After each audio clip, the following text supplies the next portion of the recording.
Fake call centre का Delhi police ने किया भांडाफोड़। दिल्ली पुलिस क्राइम ब्रांच ने नई दिल्ली पीतमपुरा इलाके में एक इंटरनेशनल फेक कॉल का भांडाफोड़ करते हुए 4 लोगों को गिरफ्तार कर लिया। दिल्ली पुलिस की माने तो ये 4 लोग 4 साल से लगातार online fake travel PTV limit agency के माध्यम से वेबसाइट बना यूएस में रहने वाले कई लोगों को अब तक एयर फेयर के नाम से अपने फ्रॉड का शिकार बना चुके हैं। वहीं क्राइम ब्रांच के डीसीपी संजय भाटिया ने जानकारी देते हुए बताया, फेक कॉल सेंटर से अब तक 18 कंप्यूटर्स के साथ 4 मोबाइल, 1 लैपटॉप और 1 राउटर बरामद किया गया है। इतना ही नहीं, गिरफ्तार अपराधी पहले भी हरियाणा के गुरुग्राम में कॉल सेंटर में काम कर चुके हैं। Sanjay Bhatia DCP Delhi crime branch की आइए बात सुनते हैं कि आखिर उन्होंने इस खबर पर क्या कुछ बताया है। तो परसों रात को हमें इन्फॉर्मेशन मिली कि नेताजी सुभाष पैलेस में एक फर्जी कॉल सेंटर चल रहा है और ये कॉल सेंटर जो है एक फेक ट्रैवल एजेंसी चला रहा है और टेली कॉलिंग करके बाहर के लोगों को चीट कर रहा है। इस इन्फॉर्मेशन पे हमने रेड की तो हमने पाया प्रेमिसेस में कोई 20-22 टेली कॉलर्स थे और वो लोग बाहर के सिटीजन्स को कॉल करके जो है उनको चीट कर रहे थे टिकट एयरलाइन की टिकट बनाने के नाम पे। इन्होंने क्या किया था कि एक वेबसाइट पे एक फ़र्जी अपना पोर्टल बनाया और एक अपनी वेबसाइट बनाई और उसको सर्च इंजन मैक्सिमाइजेशन करके उसको मैक्सिमम उसकी विजिबिलिटी क्रिएट कर दी। तो जो भी कोई बाहर बैठे लोग उसको सर्च करते थे जो फॉरेन की टिकट लेने के लिए या इंटरनल टिकट लेने के लिए, एयरलाइंस की टिकट लेने के लिए, तो इनका जो वेबसाइट थी वो पॉपअप होती थी और पॉपअप होती थी तो इनको वो कॉल करते थे। वो कॉल जो है वो डाइवर्ट होके इनके पास आती थी।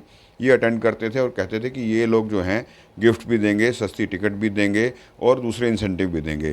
तो जो विक्टिम होते हैं वो फिर इजीली ड्यूप हो जाते हैं, चीट हो जाते हैं और वो लालच में भी कई बार आ जाते हैं। तो वो इनसे बात करने पर मान जाते थे और अपना कार्ड की डिटेल देते थे और कुछ पैसे भी ट्रांसफ़र करते थे। तो इन्होंने एक अकाउंट बाहर खोला हुआ था, बाहर विदेश में खोला हुआ था। उस अकाउंट में ये लोग पैसे ट्रांसफ़र कर लेते थे या अगर कार्ड की डिटेल आ गई तो वो कार्ड के डिटेल के द्वारा वो पैसे ट्रांसफ़र भी कर लेते थे। फिर ये दो तरह से ऑपरेट करते थे। एक तो फ़र्जी टिकट बनाकर उनको मेल कर देना या व्हाट्सएप कर देना या जैसे भी मोड ऑफ़ कम्युनिकेशन से भेज देना, या फिर जेन्युइन टिकट बनाकर उन विक्टिम्स के पास भेज देना।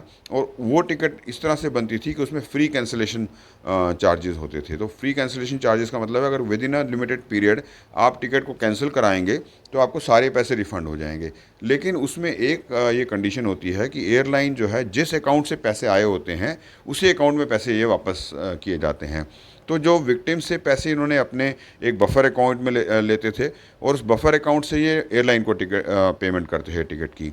तो जैसे ही ये टिकट कैंसिल करती थी तो सारी की सारी पेमेंट इनके अकाउंट में आ जाती थी और विक्टिम को पता नहीं चलता था कि टिकट कैंसिल हो गई है। वो इसी अपेक्षा में रहता था, इसी उम्मीद में कि उसकी टिकट जेन्युइन है, एयरलाइन को पेमेंट हो गई है और एवरीथिंग इज़ ऑल राइट। पर वो बाद में पता चलता था कि उनकी टिकट तो कैंसिल हो चुकी है या उनको एक फ़र्जी टिकट मिली है।